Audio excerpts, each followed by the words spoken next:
Welcome back to the Modern Day Messengers podcast, episode somewhere between 1 and a million. Don't know. Right. We've all lost track of what number we're on now. I don't even know what day of the week it is.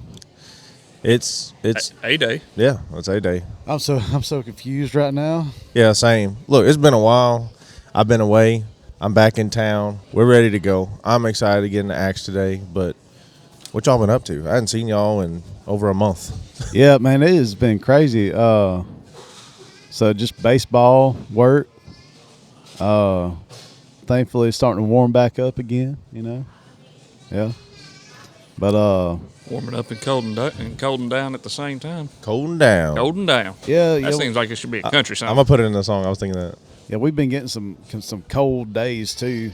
But it's weird because it'll be 85 degrees one day, and the next it'll be 29, you know. So it's getting old. Yeah, absolutely.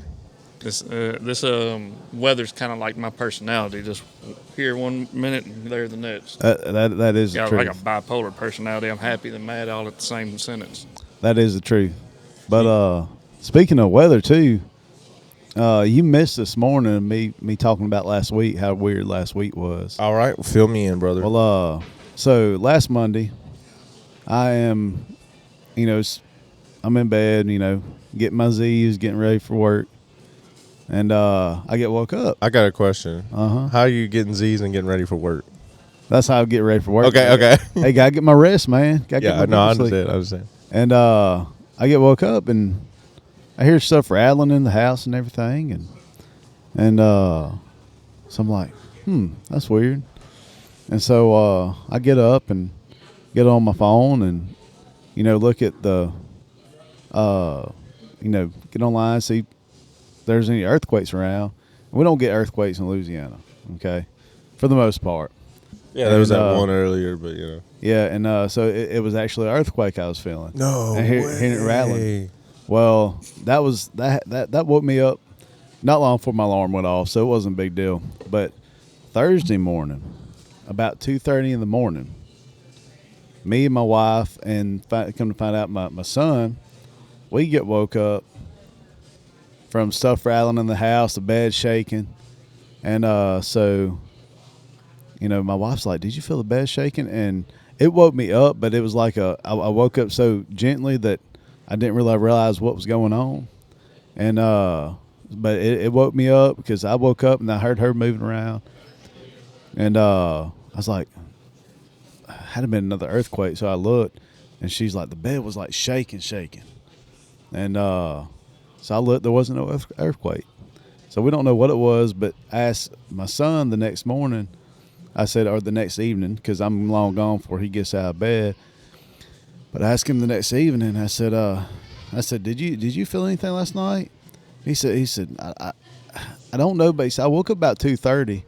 I was like, well, it woke you up too, so don't know what it was, but if it was an earthquake, it didn't register on. Yeah, it didn't register, but it was yeah. big enough to wake us up. So. Well, I've never been in one, but it would probably scare me. Yeah, and it wasn't a big deal. It wasn't like no 7.6 or whatever it is. Yeah, I saw something like that on Facebook, and I was like, no way, dude. I was like, you had an earthquake, and I was like, in Louisiana. Yeah, that just don't happen.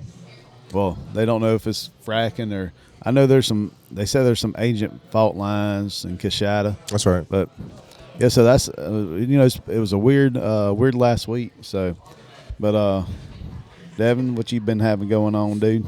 Oh, we've been a little bit of everything, but the most recent thing that we were talking about before this, it's like Trey's been going on this work thing for a while, so we hadn't gone out and done a lot of fishing or anything like that. So with the Grit Grayson gang, there's three of us, Trey, me, and Luke. I'm so sorry. I'm sorry. Continue. Yeah, there's three of us, Trey, me, and Luke. And so the boat kind of floats around between all of our houses, and, there's no big problem with that. But so we get the boat, and he comes in Wednesday, and we go fishing. Yes. And this is this little pond in Dubach that, I've never been on, but it looked pretty big. And it's like, hey, let's go try to fish that and see what we got. So we get out there and we get the boat in the water, everything, and I go to crank it up, and I notice the key is on the on position. I'm like, oh no. So I go to crank it, and it's dead as a doornail. I hit the trim. I'm like, something ain't right here, son. The trim's not trimming. The trim ain't trimming. Yeah, so The motor ain't motoring. So I call. I sent the Luke a text message. Hey man, like when I want the boat, I want it to be charged. You left it in my own position, so it kind of sucked because we had to paddle out there, and it's reminiscent of our days before we had a boat with a motor. We went out there duck hunting at Russell. Was it Russell Sage or Wham? It was wham break. Yeah, we were at Wham. Yep. And we had just this hole. Yeah, it was like a 16-foot John boat or something, 14-foot John boat. I'm picking up a lot of background noise. Are we still good? Oh yeah, you're fine. Yeah. Okay. Yeah. So 16-foot John boat. Yeah. We literally paddled that thing out like 300-400 yards, Yes. maybe further. No, it was a little further than that. Yeah. That's I wouldn't be doing that. So it was 1,000 yards. The crazy thing is, so we paddled it out there, and we set our decoys, we hunted, we paddled all the way back to the boat launch. Like, we were at the boat launch, and I looked at Trey, and I was like, oh my gosh. He's like, what? It's like, we left our decoys out there.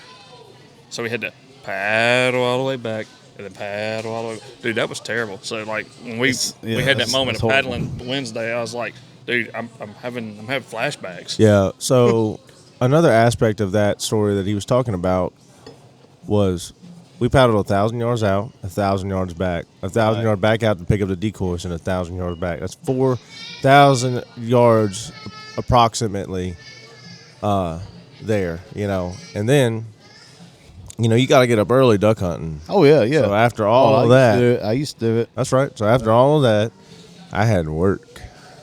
So I called my boss and I said, hey man, we forgot our decoys. I'm gonna be late. I said, because we got to go paddle back out. And he's like, all right. He's like, just get here when you can. And so I did get there when I could. So I think I dropped Devin off and I headed out to work or something like that. And I was very tired at the end of that day. So, I know you were. So that was kind of the reason why we bought the boat, is because of things like that. It was like, We didn't want to paddle no more. we wanted to duck hunt. We wanted I to don't duck blame hunt, you. but getting out there like that just sucked. And it's like, dude, we were all talking like, dude, I'm just going to screw it. I'm going to buy a boat. Yeah. And like, it's nice. Now I did do the right thing. I asked Kristen first, because I don't even look at my finances. I have no idea if I got money in my account or if I'm negative. I don't know. Well, the reason being, right. she works at a bank and she's Yeah, really my wife good. works at a bank, so She's really good with money. Yeah, I don't have to deal with finances. That's right. I know all them. Oh, you're not a man. You don't pay the. I don't. Hey man, she handles my finances. Yeah, because I call her when I was like call her and I'll be like, hey, I got to do this and that or whatever. What do I need to do at Centric? What do I need to what are the steps I need to take? And then she'll give me the contact, and I'm like, all right, cool. And so I go talk to her. So I'm Good to go. Yeah, she's really good with money. So I've had people make fun of me because I don't even pay my mortgage. I don't even know how to log into my bank account. Nothing like that. Like, oh, you're a man. You're supposed to. Man, I have a woman who works at a bank that understands this one way backwards. Up. Right. I don't care. Like it's one less stress off of my plate. So That's right. Right. I mean, he is busy protecting the people of this great parish. protecting the people of this great parish. That's right. Or harassing them, So let's talk about your new life updates, with your new job, your new toy. Yeah, I got a new Because I know truck. you want to brag about it. So No, go ahead. man, I got a truck. You get 30 seconds to brag. Okay, 30 seconds. Time up. Got a new job. That's why we hadn't been here and been kind of absent. Now I'm working industrial mechanic work now all over the country. Just working on the continuation of the industrial revolution of America. So everything, all these big things that keep America running, like these burn plants and anything like that's just like on the industrial level. We disassemble, fix, reassemble. There's a little bit of welding involved and whatever, but we're just a whole group of people trying to keep keeping America great. Again. Still, again, we're trying to make America great again, or the continuation. no affiliation to any political. No, America is great. I think we're the best country in the world, and I'm just doing my part to try to keep it running. Well, you know how America was born, huh? Bald Eagle. That's right. Lady Liberty. That's on top right. of the Rocky Mountains. Yeah, That's you right. shoot shotguns, and Freedom! boom, America was born. Well, I mean, at That's that Earl point, Dibbles Jr. well, at that point in time, the Rocky Mountains was not part of the United States territory. So Have you not heard? I don't see it. I don't see how that's. Yeah, but it is Have you now. not heard of Yeah, Earl Dibbles Jr.? it is. I know who Earl. He's got a Dibbles- song, and he said, and I can't remember the exact line, but he's like a bald eagle and Lady Liberty got on top of the That's Rocky right. Mountains. Yeah. Yelled, ye, shoot shotguns, and boom, America was born. That's right. Yeah, hey, I'm telling you, yeah, youngest country in the world, but I think we're the greatest country in the world. But anyway, Really cool thing about Earl Dibbles Jr. You know, he did all the country music, Granger Yeah. Smith, and then the alternate personality, Granger Smith. Right. Now he is a evangelist Christian. That's right. Yeah, he he has is. stopped doing music, That's and right. he's like straight up That's right. ministry minded. Ministry, Like, yeah. he's got a podcast. Yeah. He actually went and did the guest speaking at Men of Courage, East Texas. yeah, Yeah. sweet. And Man, it was pretty cool. and you know, a lot of people don't realize, you know, because everybody from the, you know, early 2010s knew who Earl Dibbles was, but they didn't know that was actually Granger Smith. You're right, right. So, yeah, I know. You know, Did it's the like you do concert know at Rabs. that was Earl Dibbles. That's They're like, right, what? yeah. Yeah, Yeah. it was. Well, we went to his concert when he was out there at Rabs. Who was he? Yeah. Justin Moore? I Just- think it was. I can't remember. Heard that? I know Gary Allen's been out there too. Gary Allen was, but it Yeah. wasn't him. It I wasn't think it was him. Justin Moore. Justin Moore was the headliner. And Yeah. he came out and he did. Granger did some of his Granger Smith songs. Yeah, yeah. He walked back and he come back in his little It is overalls. I know, I love it. And then yeah. he did his Country Boy Stud, Country Boy Love, that song. I mean, I love it. Yeah, but yeah, that's you're awesome. you're right. He's really They're just he's really living for the Lord now. It's awesome though. Yeah. It's awesome. So Yeah, but this job has been a blessing, honestly. You know, being I was a full time like musician completely, but it just my family deserved better than what that provided, and so I finally pulled the trigger on this job, and it's changed my life. And you talk about new toys. I was forced to buy a new truck. I really was. And I no, you were. You were. I were. No, I agree. I agree with that. All right, for those of you who are watching, y'all have heard this story already, but for those of you who are watching, I was in a 03 1500 HD Chevy Cat Eye 6.0 LS motor. You know what I'm saying? And it was pushing 300,000 miles. I'm talking master cylinder leak, rear main seal leak, radiator leak, power steering leak, exhaust manifold leak. My dash had no Tires gauges. leaking. Didn't work. Tires. There's a plug in my passenger front tire. It's been wrecked. I had a wreck in 2018.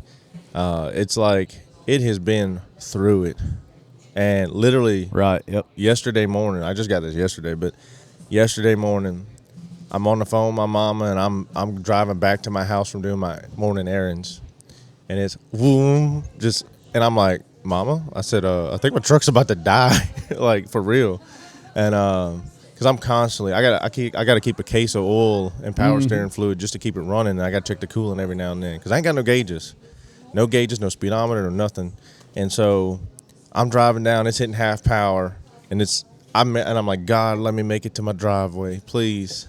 And so I make it to my driveway and I put it in park, and it's still there right now. I don't know what's wrong with it, but I called my pawpaw up, and he took me down to Alexandria, and I got a really good deal on a truck and stuff. But thank God. Thank God. But yeah, It's super nice too. it is. Yeah, I did get the GMC Sierra Duramax, the turbo diesel. You know. Denali, yeah. But I stole it off the lot, to be honest. It was a God thing, man. 'Cause, like, Figuratively. Yeah. Figuratively. But seriously, like, Don't need the police here and that.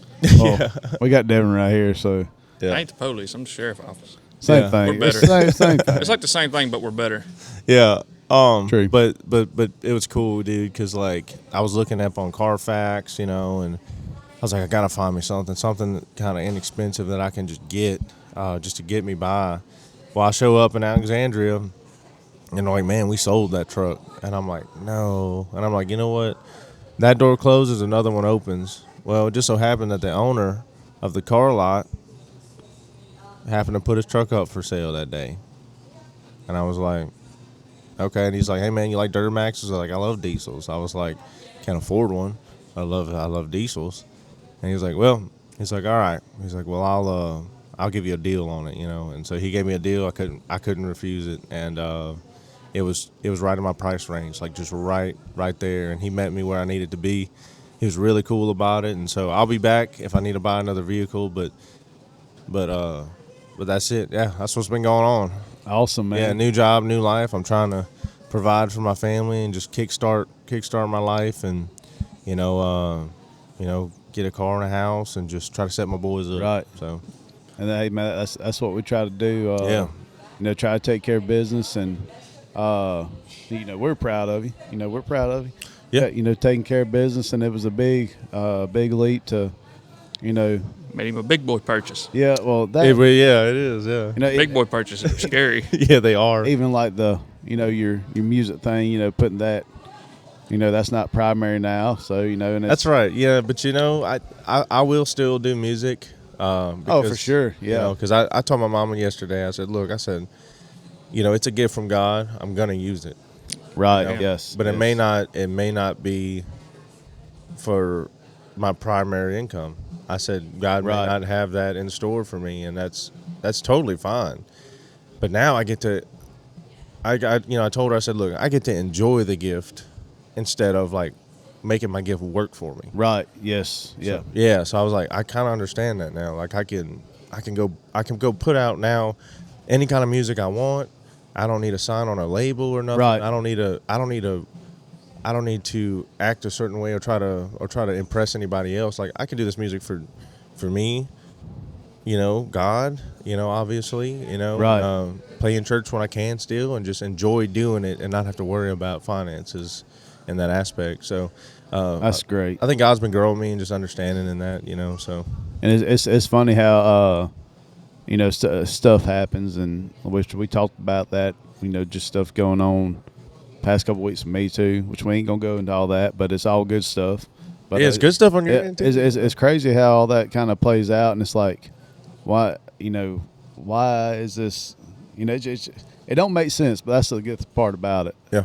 And when God does stuff that doesn't make sense and stuff starts working out of it, yeah, that just glorifies Him. So. Yeah. My grandpa told me yesterday when we were down there. He said, "Hey," he's like, sometimes, it doesn't make sense at the time being, because my grandpa used to work for a lot of things. He was part of the industrial industry in Louisiana. Right. So he worked for, he did some, I guess you could call it millwright stuff, and then he worked for the power companies. Right. He worked for Bell South. He was part of the I-49. He was a part of rerouting all of the power, like to make that happen. Right. And it was like, I was like, and then he was in the National Guard, and I was like, I didn't know that about you. He's like, yep. He's like, a lot of what you're doing, he's like, I did at your age, and that's how I got my start. So I was like, well, maybe I'm on the right path, Yeah, ain't that funny how that works? Because Yeah. I didn't know till after I've been at the glass plant for years that my great grandfather retired from Libby Glass in Shreveport. Yeah, there you go. So I mean, it's crazy, Yeah. But yeah, so you loving it? Yeah. Yeah. It's 84 hours a week, 7 days a week. I get a couple weeks off at a time. My family gets to come and see me, but yeah, it's great time, Awesome. And it is a little strange. Like, so my very first job we had a 600-ton crane, and we have guys that are under 30. Right. Some 22 years old, in charge of lifting. You like signaling this 600-ton crane, 127,000 pounds sometimes at a time. Right. 127,000 pounds. That's a lot of pounds. That's fun stuff. That's almost as much as I can deadlift. That's right, almost. Yeah. But dude, let me tell you, like, Close. when you have like inches on every side, and it's like, it's you and 3 other guys and the crane operator, and it's like, and you see this thing like Go really wrong, really easy. really fast. Yeah. And so you gotta head on a swivel, pay attention, and like there's you can't make mistakes out there, and it could cost you your life, and so it's a little dangerous. I'll share their story, and then we need to get in the Bible study. But I was on a man lift, and all safety precautions were done, so don't worry, OSHA. But But I was on a man lift and I clipped off and I had to climb out like 100-something feet in the air on the side of this thing to unhook the crane and the shackles. And it's a long way down, dude. And I literally went out the little tiny gate after I hooked off. I got out the gate and as I'm passing through, I said, "Lord, help me." And I climb out. I'm praying the whole time out loud. I'm like, "God," I said, "get me home to them babies." I said, "Just let me make it. Let me make it another day." I said, "That's all I ask." And so I'm unhooking this thing. I have to climb back into the thing, and then I make my way down. I'm like, "All right, thank you for keeping me safe." Because my last foot on this thing, the piece of metal that my foot was on, it actually slipped. And, Oh my gosh! Oh, Yeah. dude. Yes. What was everybody kind of laughing at you though? After the fact? 100%. Yeah. Okay. Yeah. They were like, "Why are you so scared, man?" I'm like, "Because." that checks out. Yeah, Actually, I said because I was like, "Dude, I'm really high up right now." You know, like I get back down there and everybody's talking, you know, but I was scared. I mean, and for those of you who are not blue collar workers, and you're like, well, why are these guys laughing at? And see, I've been blue collar my whole life, and when I say that they laughed at you and it checks out, yeah, you Yeah. know that's You that. gotta- You know that's a real deal. You You know. got to mess with each other. oh, dude, that's not, to be honest, I get it now. Like I've worked some slightly blue collar jobs, you know, throughout my life, but I finally get it. Like it keeps the morale up. It does. Yeah. And Why are they so mean to each other? Because of the, If they're not, Got to. yeah, Yeah. you got to. Like you really do. You got to make fun of each other, and like those near death experiences, they get treated as like mild inconveniences.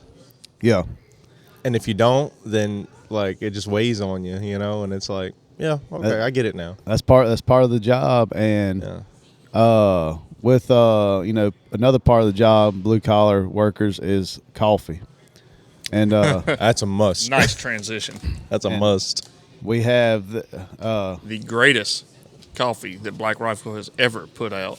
Fool's Gold. yeah, this is Devin's favorite right here. That's my top two. And There's nothing better. top two, and I've never tried it, but I'm a K-cup guy because it's just so convenient and so quick. I would not admit that on camera that you're a K-cup guy. That's Well, kinda- hey, I am, but hey, I'm a blue collar worker, so Quick, easy. a whole pot of coffee in the morning. You know, now we'll make pot of coffee at the barn before we get started in That's the right. morning. But now whether you're driving tractors, you know, riding around your squad car protecting the community, or you're 150 feet up in the air, Black Rifle is the way to go. Should I try to do the accent? You go for it. Give them give the people what they want. Okay, well, Here comes a bad accent by a redhead yeah. So yeah, don't kill that me. does not have a pot of gold. Yeah. So 2 days ago was St. Patty's Day, and this Fool's Gold right here is the perfect coffee for St. Patty's Day. At the end of this delicious journey is a pot of our amazingly flavored black gold. It's magically delicious. Yeah. So they say this is super good. I need to Oh, try it. it's perfect. Yeah. It is perfect in a bag. So it's perfect in the bag. Don't know about K-cup, but I wait. there it is. I wait all year for this one to come out. Y'all have heard me talk about this one on the podcast. I've probably mentioned it at least a bajillion times. You've probably When this mentioned came it every out- podcast. When Yeah, when this every bag podcast. when this bag came out, I came in here and I saw it, and I went there and bought every bag that was in the store, Yep, and I took it home. it's true. Kristen was so mad at me. Yeah, I know. Because I spent. We're not going to talk about how much money, but it only comes out once a year. There was Right. a couple of zeros behind was- behind this purchase. Yeah, I like that is how good that is. Like I will spend my mortgage payment on all the coffee. And Yes. and so real quick, it's a nutty chocolate and sweet cream, but another Sweet cream. another funny thing on the bottom of the bag, it's I don't know why I flipped over and looked, but it says this is the bottom of the bag. Nothing fun ever happens here. That's, I mean, Yeah, Never they noticed that. and Black Rifle is so like with their packaging, they're so detailed. So Yeah. like you'll be looking and you'll just find like just crazy stuff all over the bag, and it's funny. But so we got Steampunk Leprechaun, Fool's Gold. If you come up here, just to let you know, they have a 30% sale on most of their apparel. Not all of it, but most of it, like we're right here behind this shelf, and there's a 30% off sale on all of it. And so come that's up in here to Ruston. Black Rifle Yeah. Ruston and spend some money. And I don't know if that's every black rifle in the nation, but it is That's why I said Black Ruston. Yeah, Black Rifle Ruston. Back Rifle. What was that? Irish and country something? Back Rifle. No, that was just my normal voice. All right. My normal So, voice. speaking of coffee, we're all fueled up and ready to read the word. So, Yes. See, I'm not as good as a transition as you, but we're here. Amen. This is where we're at. So we last left off at Acts 23. We're in Acts 24 today. Getting into Paul, we're still into Paul's missionary journey, and all the persecution that he's gone through. Yeah, we're dense in it. Yeah. So we're actually getting close to finishing the book of Acts. We've 28 chapters, I believe. Yeah, 28 chapters. We're in chapter 24 today. It's crazy. I was sitting here thinking about it. August, this podcast will be 3 years. That's right. 3 years. And we are just now about to finish our second book. Crazy. Yeah. Man, this has been good. I don't know about y'all, but I've learned a lot doing this. So, to start things off, we'll go with the most majestic voice on the table. Trey? All right. Yours truly. Just kidding. All right. So 24 right here, verse 1. And after 5 days, Ananias the high priest came down with the elders and a certain orator named Tertullus. These gave evidence to the governor against Paul. And when he was called upon, Tertullus became his accusation, saying, seeing that through you we enjoy great peace, and prosperity is being brought to this nation by your foresight, we accept it always in all places, most noble Felix.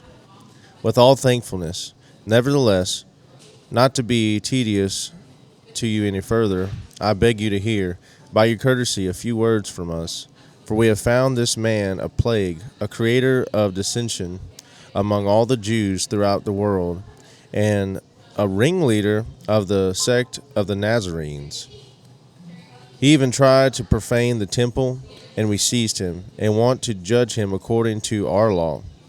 But the commander Lysias came by, and with great violence took him out of our hands, commanding his accusers to come to you. By examining him yourself, you may ascertain all these things of which we accuse him. And the Jews also assented, maintaining that these things were so. All right, let's pause right there. Just kind of give a little background of what's going on here. I don't know if I'm able to say that guy's name right. I think I think it's Tertullus or whatever. Yeah, however you say his name, Mr. T. That's what I'm gonna call him. Well, he pities the fool. I know you did. No, but let's talk a little bit about what he is. He's a professional lawyer. I have a few notes on it. I put my notes in my phone. But what he's doing, he's trying to bring up these charges against Paul. He's trying to bring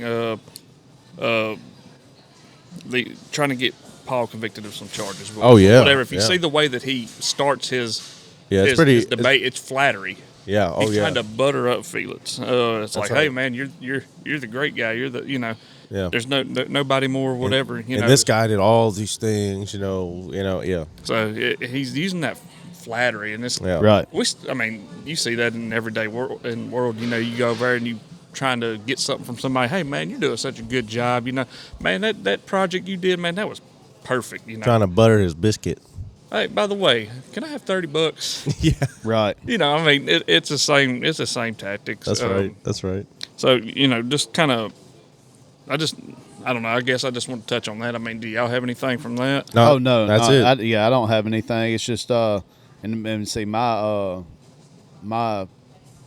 translation actually says lawyer name Yeah. Tertullus. Yeah. Okay, there you go. But he calls Paul a plague Oh, yes. and a creator of riots among Jews. Yeah, a ringleader of the sect of the Nazarenes. What a statement. Yeah. Ringleader. And he accused him of sacrilege. He's attempting to talk crap about the temple, basically. Yeah, right. I don't know another way to another way to put that. That's but- right. Well, Right. That's right. Yeah. So this is one of them kind of chapters and sections where we're not going to have a whole lot of theological discussion. It's more kind of like notes. This is what's going on.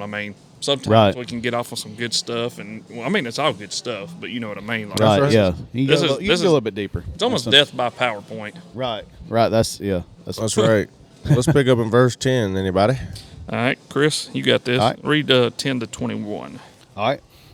When the governor motioned for him to speak, Paul replied, I know that for a number of years you have been a judge over this nation, so I gladly make my defense. You can easily verify that no more than 12 days ago I went up to Jerusalem to worship. My accusers did not find me arguing with anyone at the temple or stirring up a crowd in the synagogues or anywhere else in the city, and they cannot prove to you the charges they are now making against me. However, I admit that I worship the God of our ancestors as a follower of the way, which they call a sect. I believe everything that is in accordance with the law and that it is written in the prophets, and I have the same hope in God as these men themselves have, that there will be a resurrection of both the righteous and the wicked. So I strive always to keep my conscience clear before God and man. After an absence of several years, I came to Jerusalem to bring my people gifts for the poor and to present offerings. I was ceremonially clean when they found me in the temple courts doing this. There was no crowd with me, nor was I involved in any disturbance. But there are some Jews from the province of Asia who ought to be here before you and bring charges if they have anything against me. Or these who are here should state what crime they found in me when I stood before the Sanhedrin. Unless it was this one thing, I shouted as I stood in their presence, it is concerning the resurrection of the dead that I am on trial before you today. Good job, good job. Mm-hmm. All right, what do you have from that, Chris, Trey? No, I was like, wait, who are you talking to?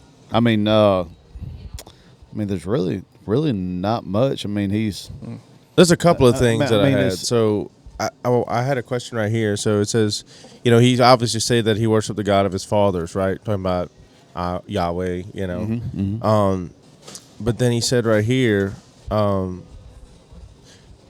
I have hope. This is in verse 15. I have hope in God, which they themselves also accept, that there will be a resurrection of the dead, both of the just and the unjust. Yeah. So this is Paul speaking. And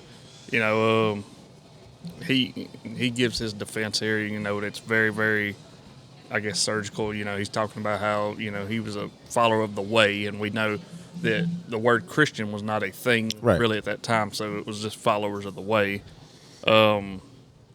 So he kind of goes into, I've only been in Jerusalem, and at this point he'd only been there for like 12 days. He's kind of going into like, hey, I hadn't even been here long enough to organize a global insurrection. Like, Right. I mean, what's going on with this charge against me? Right. They can't prove it, Yeah, So. he talks about no one's found him arguing with in the temple or stirring up a crowd. Like there's no witnesses against him. He does admit to being a follower of the way, like we talked about, but he argues that it's not a new thing, but it's a fulfillment of the law of the prophets. He's appeasing to the religious sect of that, because Jews were very religious, and Paul was a Pharisee, so like it's almost like that defending, like, hey, I was a Roman, right. I'm also a Jew, I'm also very highly esteemed in the knowledge of God. Right. And he tells them here, he's like, the only reason I'm even on this trial is because I have a belief in the resurrection of the dead. Right. So, that's pretty much all I have from there. It's just, he's just giving his defense. Yeah. Right. And here in a few more verses, we're going to kind of see what the real purpose was of all this, and we don't really find more out after this chapter about Felix. Yeah. But what Devin's about to read is going to kind of. Who said I was reading? Oh, I can Look, read. It just seems like in verse 15 that like this is a very deep, actually theological statement, because it says like he said, I have hope in God. Which they themselves also accept, that there will be a resurrection of the dead, both of the just and the unjust. And then he wraps it up saying, this being so, I myself always strive to have a conscience without offense toward God and men. So we talk about the just, meaning those who believe in Jesus, and then the unjust. He said, but both are going to face judgment. Right. Like, I really believe he's saying that. So he's like, so my conscience is clear between God and men. I think that's just how I took it when he said it. So this brings up a pretty interesting thing, and I posted it on my Facebook just to see what people thought. The resurrection of the just and unjust, the thing you just talked about. Yeah. So, there's some views about what happens to people at the end of their life. You in heaven, you're in hell. Right. Some people believe that everybody goes to heaven. Some people believe that people don't go to hell, that at the end of time, God is just going to erase them from existence, which is annihilationism. So there's 3 theological views. Well, I mean, I'm sure there's more, but the three main ones are universalism, and it's in the end, no one is condemned. All people will be ultimately reconciled, and no one spends eternity in hell. That's right. And one of the main verses they use for that kind of mindset is, I can't remember exactly where it's at, but every knee will bow and every tongue will confess that He is Lord. That's true. And I don't buy into universalism because of that, because the way that I can think to explain it is, think about medieval times. If the king showed up, whether you liked him or not, you bowed down. Right. Why? Because you didn't want to die. Okay, so that's kind of where I feel like that is. At the end of time, every knee is going to bow and every tongue is going to confess, but it's not going to be because of the unbelievers. It's not going to be because of their relationship with Jesus Christ. It's going to be because they're scared. They're in the glory of an all-powerful Father. Right. That's right. And it says, but it also, and that's the thing about like universalism as well. But like even that ideology, you can't just take one verse and be like, "Yep, that's it," because Jesus Himself said, if I don't know you, those who know me will enter the kingdom of heaven, but those who don't, He said, "Depart from me, I never knew you." And we had on the last podcast, or not last podcast, on the last series when we were in Luke, about the man who was in hell, the rich man who was in hell. That's right. And he it was this. I don't know if it was a parable. It actually is kind of up for debate between theologians whether that was parable or if that was actually some insight to what was going on, because. When Jesus talks about parables, He says, "Hey, this parable or whatever." He states it, but He didn't say it. But He doesn't say it in this. So, we don't know. But one of the other views, and I don't subscribe to this one either, is annihilationism, and or some people call it conditional immortality. Right. The wicked are ultimately destroyed after judgment, and they cease to exist rather than suffer eternally. I don't believe in that either. Yeah, I don't either, because it. So I guess the mindset on that is, a good God would not let someone suffer for eternity. Well, hear my whole statement when I say this. Okay. Although He is a good God, but He's not just a good God. He's a just God. Just God. Right. Also, the very epitome of evil, which would be the source of evil, would be the how do I say this? It would be the separation from God, anything which would be and who ultimately is the evil is Satan and his followers, right? So even Satan is not going to be destroyed; he's going to be chained up, right? So, you know what I'm saying? So if God's not going to destroy Satan, but He's going to bound him up for eternity, why would He destroy? You know what I'm saying? Yeah, and what was the other thing on annihilationism? I had all kind of people message me about it. Some people put in the comments, and I like it. Like, if we don't agree, so the view on this I don't think is salvific, but I think it is an important discussion. The only salvific thing is Jesus Christ. But this kind of tells what you believe about God. Like, do I believe in universalism, like God's going to allow people to deny Him and, they're ultimately going to be saved? The way that Jesus presented the kingdom of God, I just don't subscribe to that. Annihilationism, be gone for you never knew me. God did not send these people to hell. These people chose to go there because they wanted to be separated from God in this life. Right. He's just giving them what they wanted. Now, our job as Christians is to spread the gospel of Jesus Christ to the world and try to crowd heaven, as I've heard some pastors say. But, at the end of the day, people are going to choose to either serve Him or not. Correct. The last view, and I know we're getting off, but I just thought what you said, it just brought it up perfectly, is eternal conscious torment. And that's the one that it sounds mean to say it, but that's the one I believe in. And that says that those who reject Christ remain forever separate from God, experiencing ongoing punishment in hell. Right. And just the way, because there's so many references of weeping and gnashing of teeth, and and That's just right. eternal torment when hell is described. Right. And if I remember right, I think Jesus talks more about hell, Hell than he than does does the heaven. kingdom of heaven. Yeah. Well, it's a warning. If I was right? gonna say if it wasn't a reality, I don't Right. think he would have spoke about it so much. That's right. Yeah. It's like, look, I mean, the bottom line is, it's like everything that exists or has existed or will exist has been created by an ultimate, eternal, powerful being, God, right? Humans took their free will and they did what they did, and we live in how we live, and so it's like, but there is a Savior, Jesus Christ, who came in and took the place of that. Believe in him, you'll be saved from your sins, and you won't have that separation from God, because we're heirs with Christ, as the scriptures say, and that we will be with him, and we're saved from the sin that the first humans created. Right. That's Yes. the basic gospel. Very, condensed, but yes. I mean, it's perfect. I mean, we're all wretched, depraved, black-hearted sinners, and we need Jesus. Like, we're not trying to talk about this thing in hell and eternity to scare you, but at the end of the day, it oughta. Like, literally, you ought to be so driven to God that anything else less than a relationship with God will scare the hell out of you. That's right. Yeah. Hi, see what I did there? Yeah, I saw.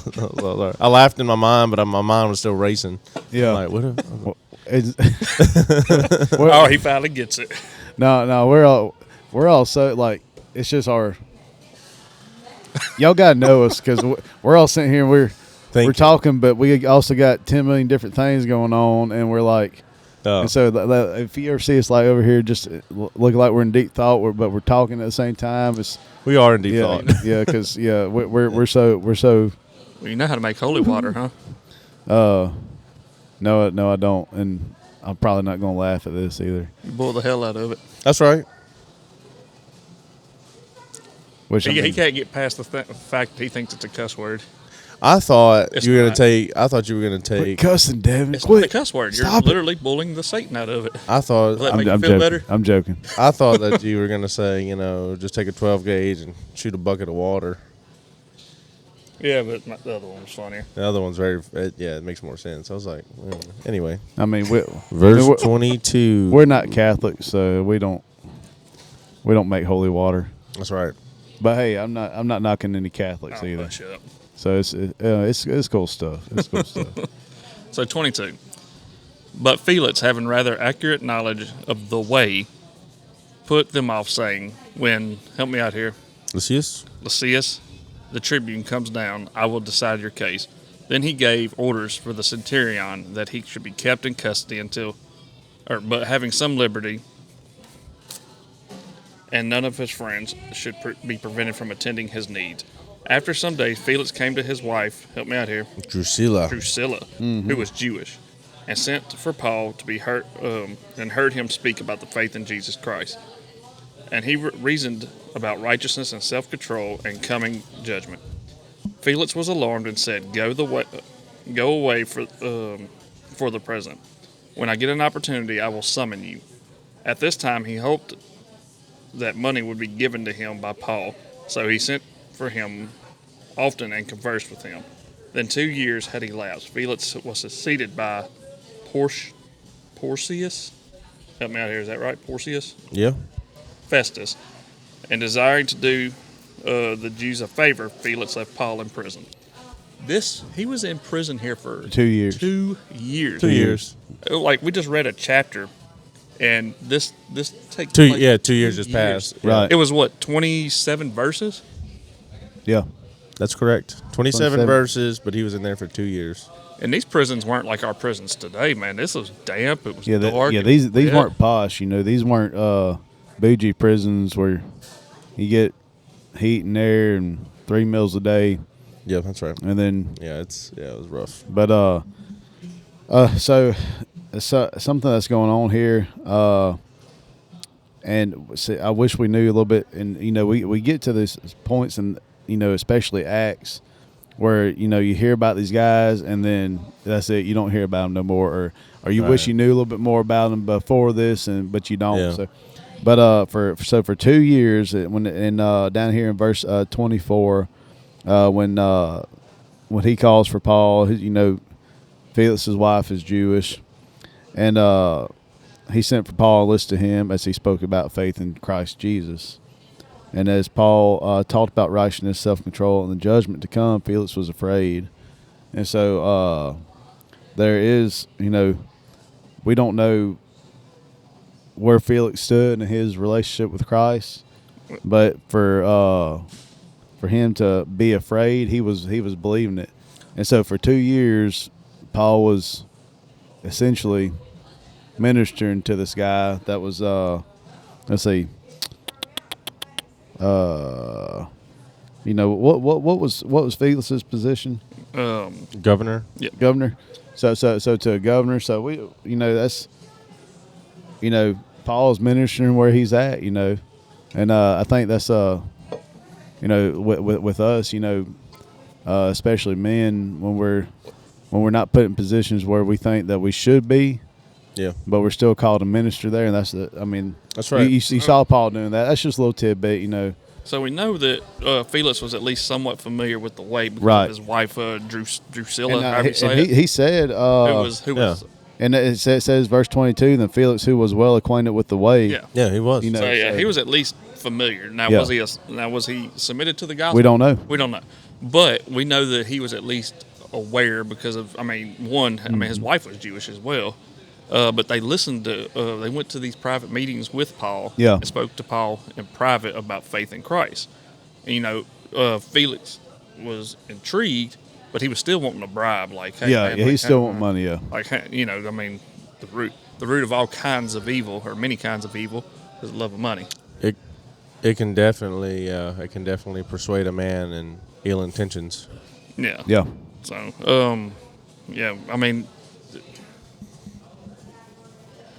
okay, my bad. See, there it goes again. Yeah, No, I thought someone was waving at us. No, they were just moving their hand up and down. Yeah, sometimes we do this. We do this live. We're in a Black Rifle coffee That's store, right. so sometimes there's distractions, and when I see a squirrel, I get lost. yeah. And you'll see us waving at people that we know and everything. So, yeah. Yeah. Don't mind us. But go ahead, Devin. What were you talking about? No, well, I was just going to go into the fact that even though Paul is in this prison, which is a cup full of suck with a free refill, his mind is still gospel focused. Right. He's still spreading the gospel to Felix and how you say her name again? Help me out. Drusilla? Yeah, that's that shooter education. Shout Right. out to all my shooter knights. Hey, look, man, these biblical names are hard, dude. Or as the Cajuns say, Chaldron. Chadron? Yeah, so like I said, we're just following this, and I don't know what the deal was on why when Felix left, he decided to keep Paul in prison instead of releasing him. Well, a lot of that. Hey, Could have been bribe money. not just that, but his wife is Jewish, That's right. and so There's no telling what her standpoint on Paul was. Yeah, Either. It doesn't so- say. So she could be like, yeah, that dude is not right. Keep him in there. yeah. So you'd have no And idea. it might have been a favor to his Jewish wife. Yeah, Yeah. look, a man could be persuaded in many different ways, Yeah. not Yeah. just money. So, Just saying. We don't know what happened. No, yeah, we don't. But any final closing thoughts on this? Because we wrapped it up. yeah, just always be the gospel focused. Always be, what can I do to spread the gospel? Yeah. Like, our situations. I'm not saying people don't have bad situations in this world. I understand people do. Yep. But even in them situations, don't lose your joy, because Yeah. happiness is fleeting. Like, happiness is dependent on your circumstances, but Right. joy comes from who you know. That's right. It's Jesus Christ. So no matter what situation you're in, whether it's good, bad, suck, or somewhere in between, Yeah, always be telling somebody about the gospel, because you never know who's that's right. on their last line, who has the idea that I'm going to go home and take my life. That's right. And because you spread the knowledge of Jesus Christ with them, and they understand Right. their own depravity and submit to the gospel, now they're a brother or sister in Christ. That's right. And and even deeper than that, knowing that there is a Savior who loved us so much to go through everything that we went through and take all that on His shoulders. Yep, that's right. That's great. Yep. So, in every circumstance, no matter where you're at in life or who you know, or what you've done. or what you're going through, God exists. And that's just it. So there is a God, and he exists. And you worship him anyway, no matter what you're going through, because he is who he is. So Amen. anyway, Amen. yeah. So that's a wrap for this one here in Acts chapter 24, Modern Day Messengers. It's good to be back. Yep. And We will see y'all in about 5 minutes. yep. It'll be a week for y'all. Y'all have a blessed day.